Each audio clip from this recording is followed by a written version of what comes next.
Venice, Italy, the city of canals, winding streets, and a vegan's nightmare? You'd think a trip here would mean surviving on bread and side salads. But we just spent 3 days eating our way through this historic city and we discovered an exciting vegan food scene here. We're talking fresh handmade pasta to go, pizza with more vegan options than we've seen in Milano, creamy gelato, a vegan Italian restaurant that's one of the most popular spots in the city, and even a vegan comic book store. So, how was the vegan food scene in Venice? Let's find out.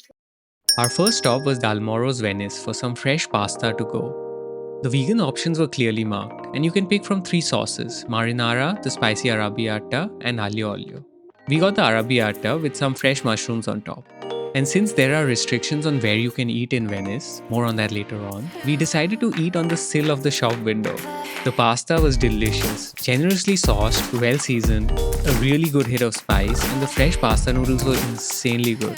It was reasonably priced, piping hot, and we really appreciated it after a transit. The staff was too friendly, and they were excited that I could speak Bengali as well. This not Bengali dude had picked up some Bangla too. It was crazy. Next up is Pizzeria L'Angelo.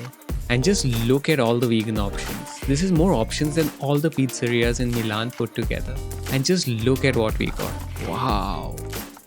We love this pizza because the main ingredients were just sauce, cheese and olive. So the base held together really well. And then the seitan prosciutto and rockets on top added something special without weighing it down. The only issue was where to have it.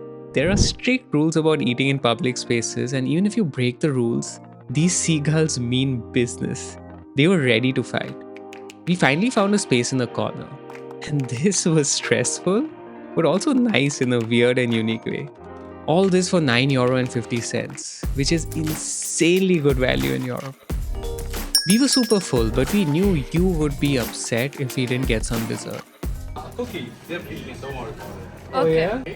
And you don't pay extra, don't worry. I don't. So we got this hazelnut and chocolate gelato from Gelato Fantasy. You see the sacrifices we have to make for you? The gelato was very good, but not the best we've had. And that wraps up a super Italian first day. Next morning we were off to the Venice Biennale, and this year was the architecture edition and not the film one. Which is great because one of us is a real architect.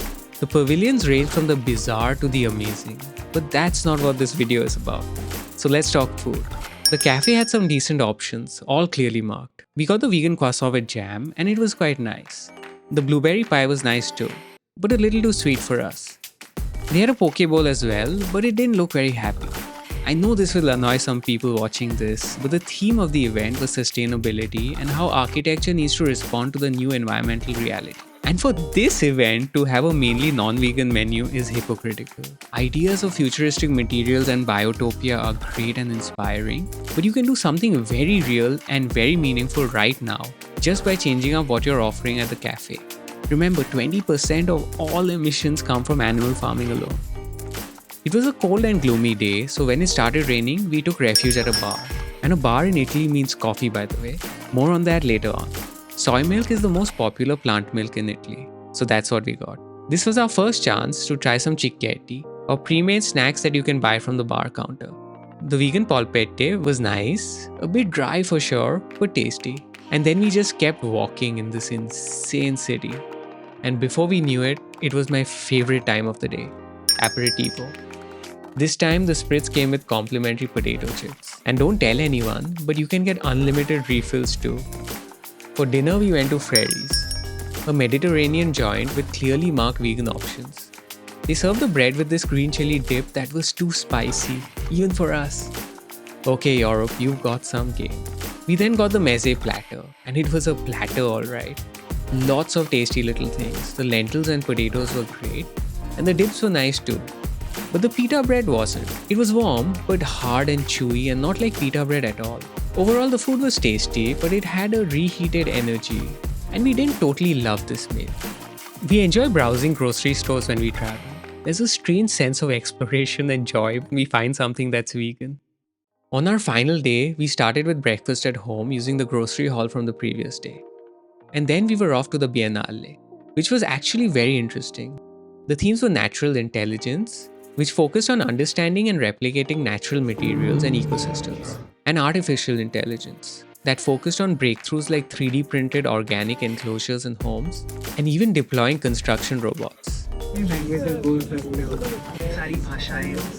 Wow. Wow.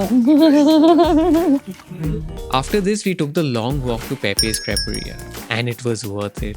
This is an omni spot, but with loads of clearly marked vegan options. We got a savory crepe called the Saigon, which had a peanut butter and coconut sauce, along with roasted and fresh veggies.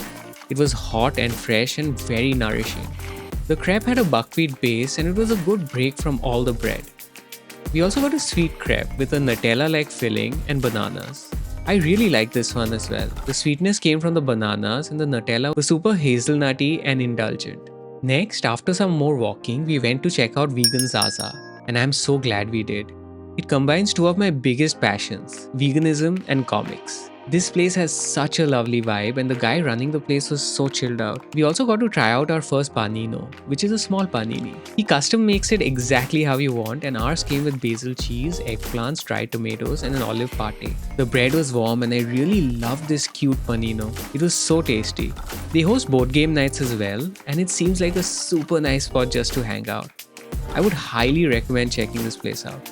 And our final meal in Venice was at La Techia, a 100% vegan Italian restaurant. It's super popular and reviewers always note how difficult it is to get a reservation here.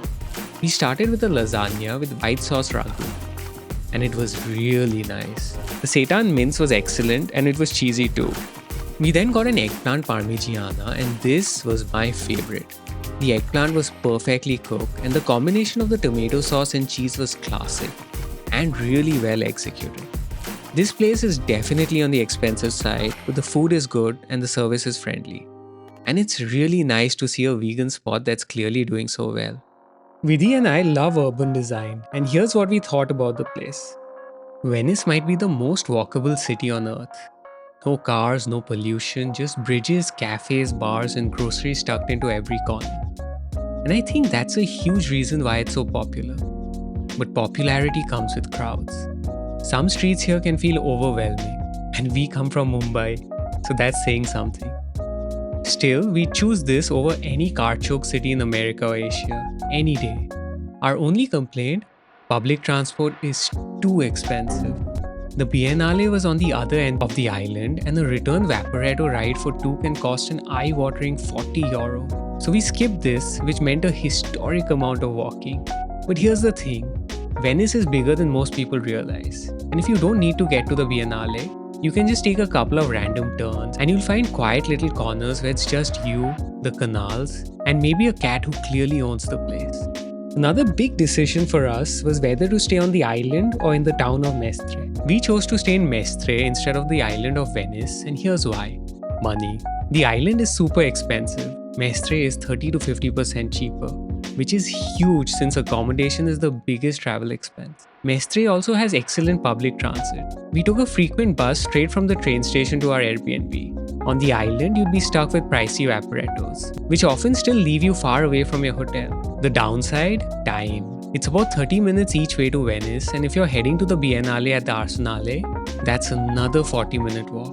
And we'd have to end our day with a 40-minute walk back to the Piazzale Roma. Not ideal. At first, I wasn't sure we'd made the right call. But our B&B was beautiful, our host was so warm, and by the end of it, I was convinced Mestre was the right choice for us. Venice is a tourist hotspot, and that's not a bad thing if you're vegan. So in a city like Milan, the local vegan demand is not for Italian food because they're local and they get great Italian food at home. So the demand is for things like burgers, But in Venice, because the demand is from outside, the demand is for Italian food. And that's why we get to try vegan Italian food for the first time in Venice. So if you're planning a trip to Venice, it's time to get really excited.